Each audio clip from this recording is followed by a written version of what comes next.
Les dernières nouvelles de la presse sportive africaine et internationale en ce jeudi 17 octobre 2024. Les amis, si vous nous découvrez pour la première fois, vous avez la possibilité de vous abonner à la chaîne, vous activez la cloche de notification pour ne rien rater autour de l'actualité africaine. Aussi, bonne nouvelle, nous avons les www.realdemadrid.com pour vous. www.realdemadrid.com pour les madridistas qui tomberont justement sur cette vidéo. Bah oui, vous l'avez à l'interface là, c'est facile. Vous allez sur ce site internet d'information autour de la Casablanca pour avoir l'actualité en temps réel. Je précise bien en temps réel, un duo de mecs qui font un travail, en tout cas qui fait un travail énormissime. Karino Satia, mon confrère, respect à toi, sans oublier Boris Dondiez à Dakanou à Abu Dhabi, qui font un travail colossal justement sur ce site. Bah oui les amis, c'est notre site dédié à la Casablanca et très bientôt également nous aurons un autre site dédié au FC Barcelone, ainsi de suite, ainsi de suite, ainsi de suite.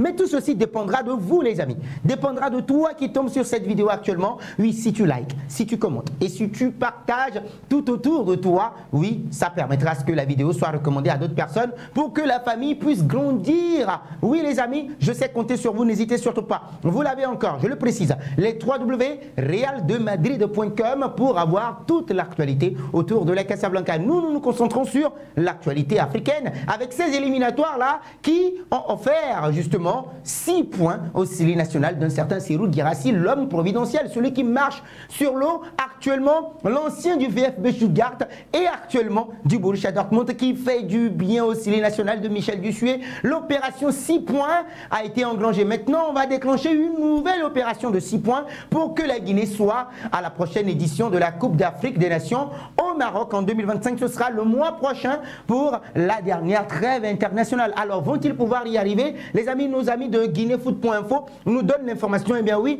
il sera très important pour Michel Dussuet qui a quitté le pays depuis 10 ans déjà, qui a retrouvé une équipe fragilisée, fragmentée, défigurée et qui a réussi quand même à la refaçonner. Pourquoi? Parce que le Sili national de Serhou Guirassy a engrangé 6 points en autant de sorties justement, 6 points sur 6 pour permettre justement à Michel Dussuet de réussir sa mission à la tête du Sili national face à l'adversaire éthiopien qui n'était pas du tout un foudre de guerre justement dans cette double confrontation. Donc cette deuxième victoire remet en selle une équipe dont l'avenir était incertaine dans la compétition et donc à cet effet Michel Dussuet et ses hommes doivent tout faire pour pouvoir réussir ce pari. Là, le Français retrouve un pays qu'il connaît bien et une équipe dont il sait la philosophie de jeu. Mieux peaufiner ses qualités est désormais la nouvelle mission d'évoluer à l'entraîneur français, justement de redorer le blason du Sili national. Va-t-il pouvoir y arriver les amis? Je vous lis en commentaire. Et par rapport à Serhou Guirassy,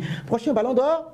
Réaction dans les commentaires. N'oubliez surtout pas également un certain Victor Boniface à côté qui est là. Des prétendants qui sont pas mal du tout. Alors les 229foot.com avec un mot de transfert, exclusivité des 229foot.com. Jodel Dossou se dirige vers l'Omonia Nicosie. Et donc ce sont des informations exclusives de nos confrères des 229, l'attaquant béninois aurait trouvé un accord avec Omonia Nicosie, l'un des clubs phares du championnat chypriote et donc 3e au classement. La saison passée, le club est également engagé en Europa Conference League, une belle vitrine pour l'international béninois. Et donc on parle justement, si cette situation se confirme, ce serait une excellente opportunité pour Jodel Dossou de redorer ou bien redonner un élan à sa carrière tout en apportant son expérience à Omonia Nicosie. Le championnat chypriote pourrait lui offrir un environnement favorable pour s'épanouir à nouveau sur la scène européenne. Du Bénin, mettons le cap sur le Togo voisin et parler justement du championnat d'Afrique des Nations, les débuts de compétition justement, les éliminatoires avec le Bénin voisin.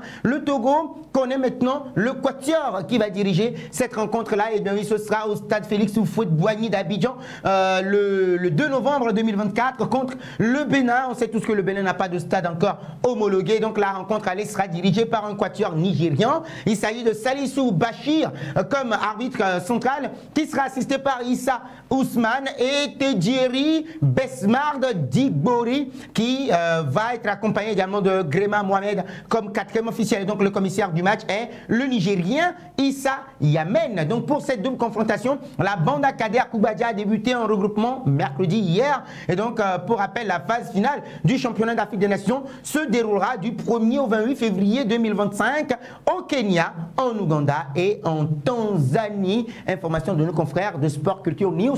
Romuald Hededi Mahaya et toute son équipe à qui je fais un clin d'œil. Foot.tg reprend également la même information. Éliminatoire CHAN 2025, Togo-Bénin, les dates officielles de la double confrontation qui sont dévoilées. Ben oui, on le précise encore, les Guépards seront à Abidjan le 25 novembre au stade de Kégué. Retour justement pour ce derby, oui, des pays frères, des pays voisins. Et donc le 2 novembre, ce sera à 17 h en raison de l'absence du stade homologué du côté du Bénin. Donc par ailleurs, en préparation de cette double confrontation, les éperviers locaux entament ce mercredi un regroupement qui court jusqu'au 2 novembre.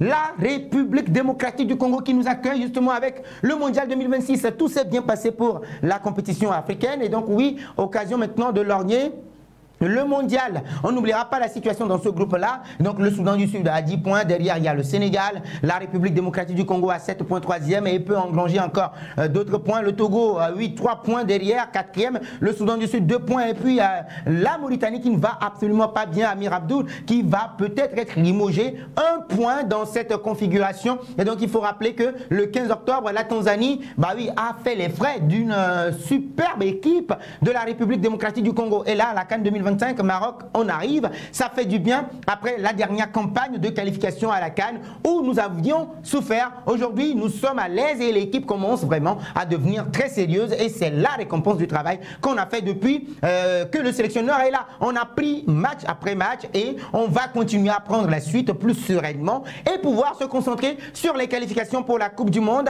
a déclaré Lionel Mpassi, le gardien passé numéro 2 dans la hiérarchie des gardiens. Ce qui va nous amener au Burkina Faso. Les talons.net nous parle justement de transfert avec l'ancien sélectionneur Hubert Velud qui pose ses valises au Maroc. L'association sportive Omnisport des Forces armées royales, ASFAR, a annoncé mardi 15 octobre 2024 le recrutement du technicien français pour une durée d'1 an renouvelable. Voilà un autre aspect justement pour Hubert Velud de développer encore une fois son boulot puisqu'il était au chômage. L'ancien sélectionneur dépose donc ses valises au Maroc et plus précisément à l'ASFAR justement. Donc le technicien a remplacé le Polonais Czesław Mieczysławicz qui a été limogé quelques mois seulement après sa prise de fonction. Et donc l'information a été publiée par le club marocain. Et donc deuxième du dernier exercice, l'ASFAR de Rabat entend jouer pleinement ses chances dans la course au titre en Botola Pro League.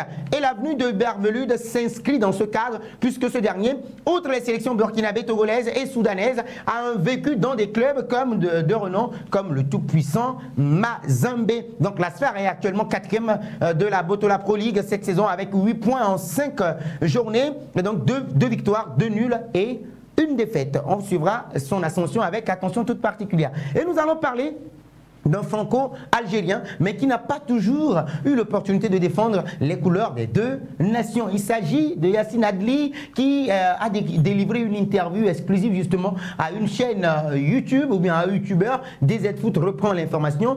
Adli évoque son échange avec Djamel Belmadi. Dans un entretien avec Zach Nani, Yacine Adli a justifié son choix d'évoluer sous les couleurs de l'équipe de France et a évoqué sa discussion avec l'ancien sélectionneur Djamel Belmadi. Déjà, il a estimé qu'il a eu une longue discussion. J'ai beaucoup parlé avec Belmadi. On a parlé de tout. J'ai parlé pendant 2h30, 3h avec lui. On a peut-être parlé pendant 4 minutes de moi.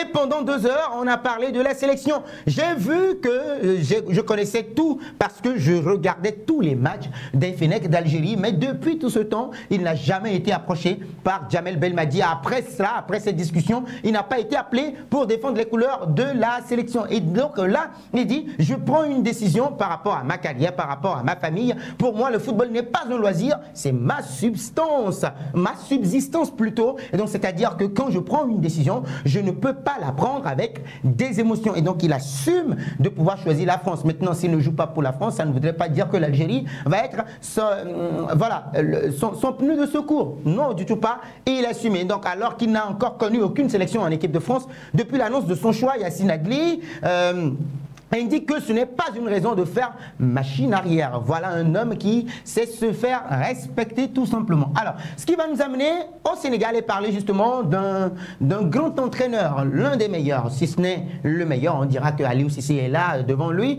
Bruno Metsuy, et c'est son fils qui fait une déclaration assez choc. Mon père a entraîné l'équipe du Sénégal et n'a jamais été payé. Alors, d'où sort-il? Se demandent beaucoup de Sénégalais. Il sort d'où avec cette réaction? Enzo a également évoqué justement les circonstances entourant le départ de son père pour Al Ain aux Émirats Arabes Unis. Il a expliqué que lorsque le club d'Al Ain a approché Bruno Metsuy, et donc oui, ce dernier a discuté avec le président de la Fédération sénégalaise de football de l'époque, elle a dit Malik Sissouri, et donc il lui a dit qu'il voulait partir pour un an à Al Ain, puis revenir entraîner au Sénégal, car il avait reçu une offre qu'il ne pouvait pas refuser, à apprécier justement Enzo Metsuy. Ce n'est pas tout, puisque Bruno Metsuy, qui avait pris les rênes de l'équipe nationale en novembre 2000, devait poursuivre son travail jusqu'en 2003. Cependant, son contrat avait été signé justement avec l'État du Sénégal et non avec la fédération, ce qui compromettait un tout petit peu l'aventure. Bah oui, à un moment donné aussi, on se pose la question, comment tu as un contrat, tu es sous contrat et tu veux quitter et revenir après? On va aller chercher ailleurs, n'est-ce pas? Les amis, vos avis dans les commentaires par rapport à cette actualité. Ce qui va nous amener vers les journaux britanniques et parler justement de Thomas Tuchel. Thomas says hello to England and goodbye to years of hate. Oui, Thomas Tuchel dit bonjour à l'Angleterre et au revoir aux années de galère. Pourquoi? Parce que oui, il y a de gros espoirs qui sont placés en lui pour pouvoir aller chercher maintenant quoi? La Coupe du Monde 2026 qui arrive à grands pas. Auf Wiedersehen, au revoir les jours de peine. Oui, Tuchel wants repeat of 66 and put second World Cup winners star on lion shirt. Il a pour mission maintenant de répéter l'exploit de 1966 où l'Angleterre l'avait emporté et de remettre, de placer une autre étoile sur le maillot de l'Angleterre. Des Sun Spurs à sa une en parle également. Thomas Tuchel, oui, Thomas Tuchel vient maintenant pour diriger une équipe d'Angleterre en pleine ascension et il n'a pas le droit de se louper. Le Daily Telegraph également à sa une. Tuchel, this job is win or bust. Est-ce que ce travail est bon ou mauvais pour Thomas Tuchel? Les amis, vous m'en direz un peu plus dans les commentaires pour sa première expérience sur le banc d'une sélection. Alors, le Daily Express également parle à sa une. Reach for the stars. Oui, il a rejoint les stars. Put your shirt on us, rolling, roll again. Mais rends-nous fiers. Encore une nouvelle fois, allons diriger le monde. The Times Sport, we are ready to win World Cup. Il dit ceci en conférence de presse lorsqu'il a été présenté. Il n'a que 18 mois maintenant pour réaliser cet exploit-là. Nous sommes prêts à aller remporter la Coupe du Monde et succéder à l'Argentine. On verra bien. Tuchel, I will go if we fail. Je partirai si nous échouons. World Cup success in 2026 is England manager's only goal. Oui, gagner la Coupe du Monde en 2026, ce sera l'ultime objectif de l'Angleterre ou bien de Thomas Tuchel à la tête de l'Angleterre. Et c'est à la une également des Guardian qui relaie l'information également pour dire que ça sera du Fast and Furious parce qu'il n'a que 18 mois. 18 months to win the World Cup. 18 mois pour gagner la Coupe du Monde. Tuchel targets 50 stars on shirt as he takes biggest job in football. Il vient de prendre le travail le plus difficile dans le football. Oui, remporter une Coupe du Monde avec les Three Lions d'Angleterre, ce n'est pas impossible, mais ça va être combien difficile pour lui à la tête des Three Lions. Nous allons en Italie et parler de Tuttosport. Tuttosport, oui, avec Dusan Vlahovic, dont la signature, la prolongation est sur la table et on parle justement de 30 millions d'euros encore une nouvelle fois pour Dusan Vlahovic. Oui, c'est lui qui tient actuellement la corde, oui, l'âme de la Juventus de Turin, c'est lui le buteur. Il sera très attendu également pour ce week-end. C'est à la une de Tuttosport qui n'a pas oublié de faire un clin d'œil à Paul Pogba. On reviendra justement sur lui. Le Corriere della Sport à sa une parle justement du quota, la masse salariale au niveau de l'International et de la Juventus de Turin. On parle justement l'Inter so par ça in million. L'Inter a des dépasser les millions d'euros à sa tête. On parle de 142 maintenant pour les Nerazzurri, la masse salariale, et 114 pour la Juventus de Turin avec un renouvellement de contrat de Dusan Vlahovic. Ça va être super compliqué vers la fin de la saison. Bah oui, quand on sait que Dusan Vlahovic également est en fin de contrat. À la une de la Gazzetta dello Sport, c'est lui qui intéresse Paul Pogba, qui a une grosse envie de revenir sur la scène internationale, la scène européenne. Oui, comme un tout gamin qui veut signer son premier contrat professionnel. Et c'est à la une de la Gazzetta dello Sport. Pogba voglio la Juve. Paul Pogba veut la Juventus de Turin. Il veut encore prouver qu'il en a encore à revendre. Bah oui, au niveau de l'équipe en France, son pays, justement, on parle de Paul Pogba. J'ai vu ce que c'était vraiment la vie. Oui, le champion du monde 2018 dévoile à l'équipe ses tournants, justement, ces moments tumultueux depuis son contrôle positif à la testostérone en août 2023. À 31 ans, il annonce ses ambitions après la réduction de sa suspension qui devrait lui permettre justement de reprendre la compétition en mars prochain. Oui, les amis, on attendra la piole, ou bien la pioche, je voulais dire. Alors, en Espagne, c'est là que nous allons terminer. Nous parlons justement de Mercato toujours, avec ces deux-là qui sont libres. Dans un premier temps, on a Alphonso Davies, et le Barça est sur le coup, tout comme le Real Madrid. Et puis, Jonathan Tah, les deux ne vont pas du tout prolonger avec le club respectif. D'abord pour le Bayern Munich et ici pour le Bayer Leverkusen. Et donc oui, ce qui pourrait profiter au FC Barcelone. Et c'est le Mundo Deportivo qui nous dévoile l'information. Le Barça tente ces deux coups-là pour le prochain mercato hivernal. À la une de AS, on parle justement de la Roja espagnole. Cette équipe qui est en train de dominer, de mettre la terre, de terroriser ses adversaires en Europe. Le titre est révélateur. El Terror des Héros.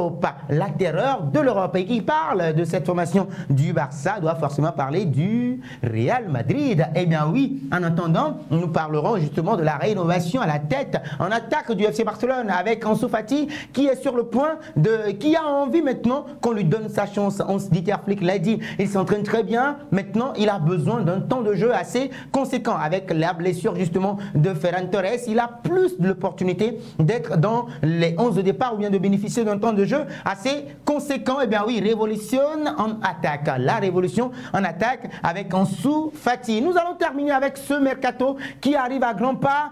Marca en parle. Bah oui, Trent Alexander-Arnold et Liverpool, ya sabe que no renovara. Liverpool sait qu'il ne va pas du tout renouveler son contrat. Et donc oui, il est bien pisté par la Casablanca, le Real Madrid. Savez-vous? Oui, vous le savez. Dani Carvajal est blessé jusqu'à la fin de la saison et il faut impérativement un latéral pour suppléer Lucas Vazquez dans le couloir droit. Et Trent Alexander-Arnold est bien la pioche de Don Carlo Ancelotti ou de Don Florentino Pérez. Les amis, selon vous, il doit rejoindre le Real Madrid. Vos réactions dans les commentaires.